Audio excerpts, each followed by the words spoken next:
हाँ जी, स्वागत है आप सभी का हमारी ऑनलाइन प्लेटफॉर्म सफलता के प्रयास में। तो कल हमने जाना था गाय के बारे में कि इनके प्रकार, इनको मतलब कितने भागों में बांटा गया है। एक छोटी सी पहले तो शब्दावली देखी थी इनकी। शब्दावली के बाद क्या देखा था हमने कि इनको प्रयोग के आधार पर मतलब क्या क्या प्रयोग है इनके, सॉरी, इनके पालने के क्या उद्देश्य है। गाय, भैंस, भेड़, बकरी और ऊंट, मुर्गी, इनके पालने के क्या उद्देश्य है ये जाना था।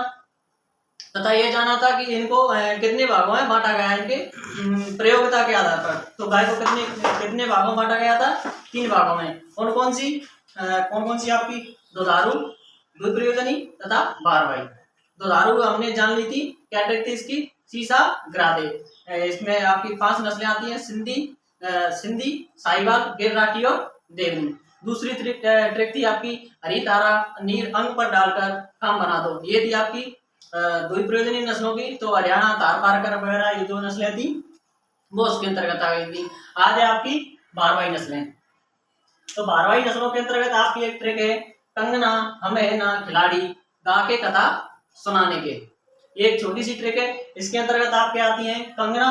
कंगना से हम ले लेते हैं कंगायम। हाँ, हमें आते हैं आपके 2 अक्षर हा और माँ। तो हा से आपकी हल्दी कर, माँ से हो गया आपकी मालवी। ठीक है। ऐसे आपकी कौन सी है? एक भी नहीं है। ना से आपकी नागौरी। नागौरी जो नस्ल है आपकी भारवाही नस्लों में सबसे महत्वपूर्ण तथा सबसे इंपोर्टेंट जो नस्ल है वो है आपकी नागौरी। सबसे श्रेष्ठ नस्ल मानी जाती है ये नागौरी। और ये इसके बैल होते हैं जो हृदय को फुर्तीले होते हैं तथा काम के लिए सबसे ज्यादा प्रयोग में लिए जाने वाले नर होते हैं नागौरी के। इसके बाद आती है आपकी खिलाड़ी। ट्रेनिंग के अंतर्गत है तो खिलाड़ी से खिलाड़ी और एक आपकी खेरीगढ़, ये 2 नस्लें आती हैं। फिर आपकी गा, ये है आपकी गा। तो गा से आपकी गंगतीरी तथा कथा, कथा से आपकी केन कथा। ये तो होगी आपकी ट्रिक से। ये आती है आपकी 2, 4, 6 और 8 नस्लें। जो आपकी बच जाती हैं कुछ वो अलग से लिखती हैं। वो कौन कौन सी आपकी? एक है अमृत महल। अमृत महल के बाद है बच्चों, पवार और बरबर। ये हो गई आपकी कौन सी? भारवाही नस्लें। ठीक है, तो इनको आप अच्छे से नोट कर लें। वैसे साथ के साथ अगर नोट्स बनाते चलें तो ये सबसे अच्छा होगा, बेटर होगा, क्योंकि आपको याद भी होता चलेगा। स्क्रीनशॉट वगैरह लोगे तो वही है, बाद में आप आलस कर जाओगे, चलो छोड़ो नहीं लिखती हैं, फिर बाद में लिखनी है। तो बाद का काम तो बाद का ही होता है, फिर होता भी नहीं है वो। ठीक है, तो आगे देखते हैं। आगे एक छोटी सी शब्दावली है 4-5 लाइन की, उसको देखते हैं।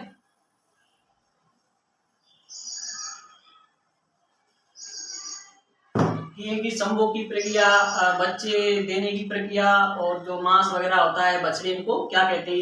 ये बीच में शुरू के उसमें रह गई थी, वैसे शुरू में करानी थी, कोई दिक्कत नहीं, अब कर लेते हैं।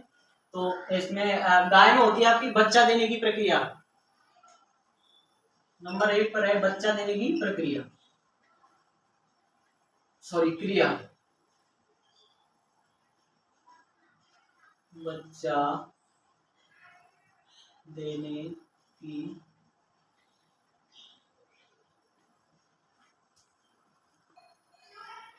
नंबर 1 पर आपकी क्या है? बच्चा देने की क्रिया। बच्चा देने की क्रिया को क्या कहते हैं? काविन। साथ के साथ नोट करते चलें, काविन। नंबर 2 पर है संभोग की क्रिया। संभोग की क्रिया। गाय में संभोग को क्या बोलते हैं? सर्विंग।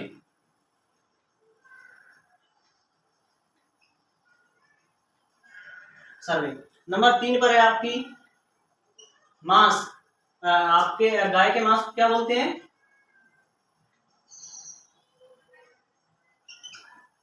गाय का मांस, बीफ। बीफ। और क्या है आपका? पशु का समूह, पशुओं का समूह, इसे क्या कहते हैं?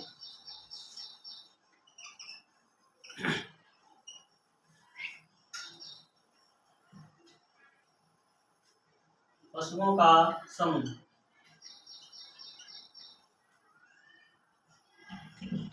पशुओं का समूह कहलाता है आपका हर्ड। हर्ड, HURD, हर्ड, ठीक है। और एक और है आपका, एक है आपका सॉरी, बच्चे का या बछड़े का मांस,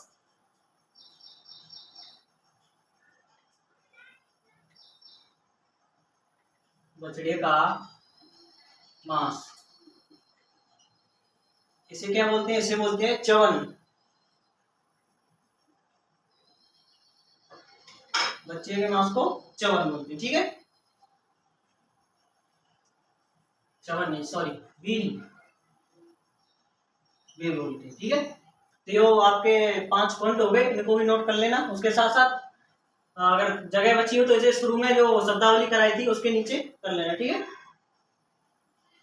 और आगे देखते हैं, आपकी नस्लों को शुरू करते हैं कि पहले दुधारू नस्लें आती हैं आपकी, उनको शुरू करते हैं। क्या ट्रिक थी इसकी? शीशा गिरा दे,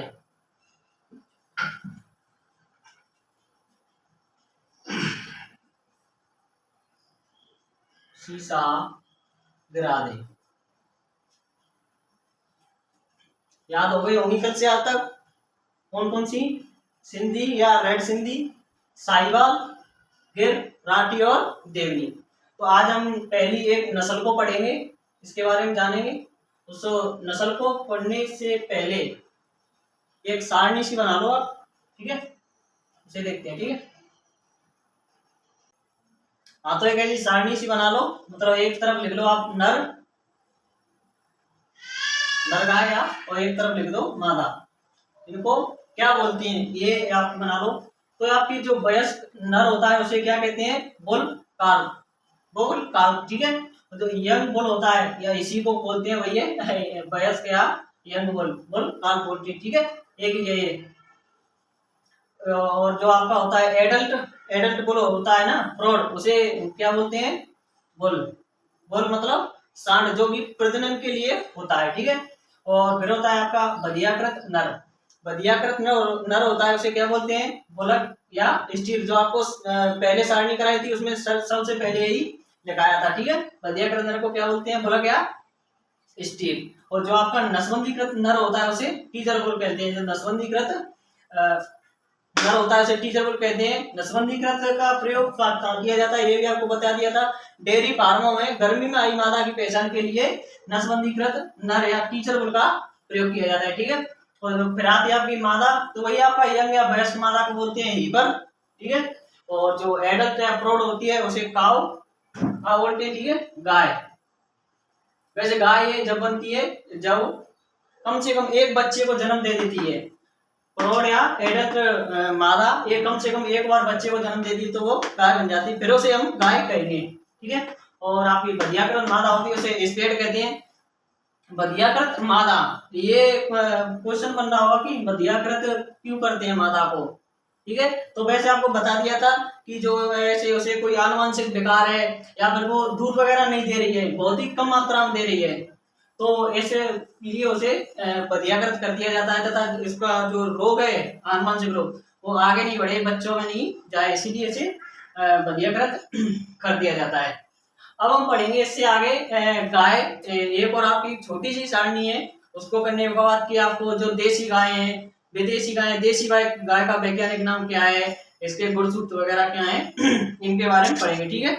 नहीं करो क्या चलन तो बड़ी तो है वीडियो चल रही है। अच्छा हम काट लेंगे तो मिटाते हैं ऐसे, ठीक है, हम काट लीजिए, काट। ये भूम चला दी गाड़ी, ठीक है, ये गाड़ी चला के मिटा दिया। एक और सारणी बनाओ,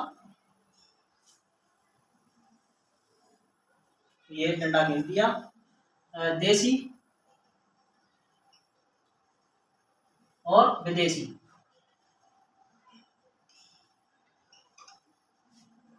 ये तो पता होगा कि गाय है, ये भी लिख दें, देसी गाय और विदेशी गाय। तो सबसे पहले देखते हैं इसका साइंटिफिक नेम, वैज्ञानिक नाम। इसे वैज्ञानिक नाम क्या है गाय का?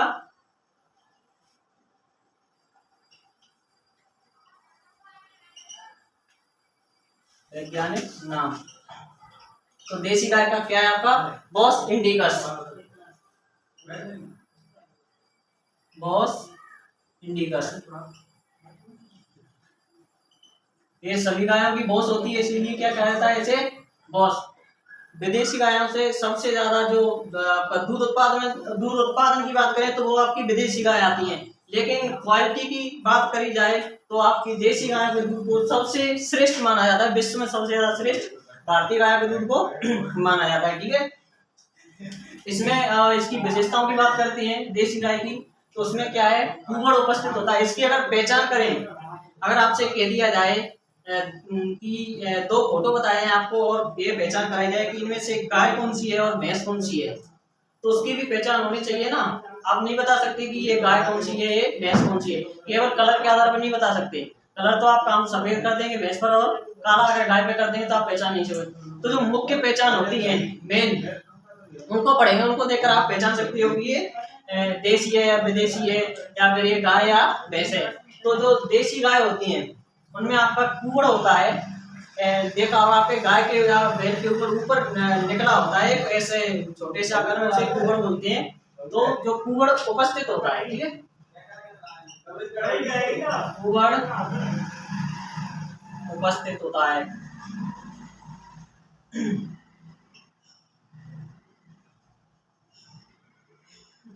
इनकी विशेषता से पहले विदेशी गाय का भी वैज्ञानिक नाम देख लेते हैं। ठीक है, इसका वैज्ञानिक नाम क्या है? Scientific name Bos taurus, Bos टॉर्सस।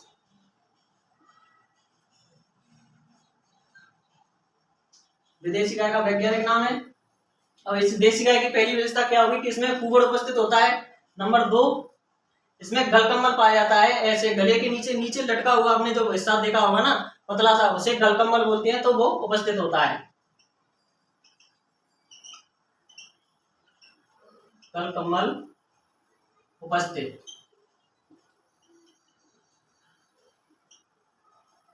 और विदेशी गाय में ये दोनों ही विशेषता नहीं पाई जाती, ना तो उसमें कुबड़ पाया जाता है, कुबड़ अनुपस्थित होता है, कुबड़ अनुपस्थित, ऊपर से सीधा झुका हुआ भाग पाया जाएगा विदेशी गाय में। ठीक है, और जो आपके गलकमल होता है वो भी विदेशी गाय में अनुपस्थित होता है, अनुपस्थित होता है। ठीक है, अगर देशी और विदेशी गाय के दूध उत्पादन की बात करी जाए तो जो आपका देशी गाय है वो 1500 से लेकर 1500 से 2500 लीटर प्रति व्यात दूध उत्पादन कर सकती है। और जो विदेशी गाय है आपकी, विदेशी गाय में दूध उत्पादन की बात करी जाए तो आपकी 4000 से लेकर 6000 लीटर प्रति व्यात उत्पादन करती हैं। ठीक है, तो दूध उत्पादन की दृष्टि से तो मतलब देखा जाए तो विदेशी सबसे ज्यादा दूध देती हैं, लेकिन अगर क्वालिटी की बात करी जाए, अगर अच्छा कैसे माना जाता है तो विश्व में सबसे अच्छा दूध देसी गायों का, भारतीय गायों का माना जाता है। इसमें फैट की बात करें बसा की देसी गायों में तो 3.25% बसा पाई जाती है। ठीक है, और विदेशी गायों में बात करें तो 2 से 2.5% पाई जाती है। और SNF की बात करी जाए, इसमें सॉइल नॉन फैट,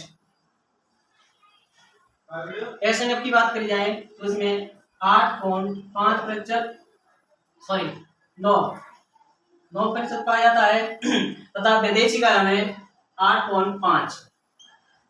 ये उनकी कुछ मुख्य विशेषताएं होंगी जो कि देशी और विदेशी गाय में अंतर करती हैं। अगर और कोई भी आपकी रह गई है तो ये तो आपकी हो गई कि इसमें मतलब वसा की मात्रा ज्यादा पाई जाती है। अगर ये तो सीधी सी बात है, अगर दूध उत्पादन ज्यादा देगी तो वसा की मात्रा कम पाई जाएगी, तथा अगर दूध कम देगी तो उसमें गाढ़ा दूध होगा तो वसा ज्यादा पाई जाएगी। ठीक है, तो आज के लिए इतना ही, कल पढ़ते हैं आपकी नई नस्लों को, स्टार्ट को चालू करेंगे। धन्यवाद।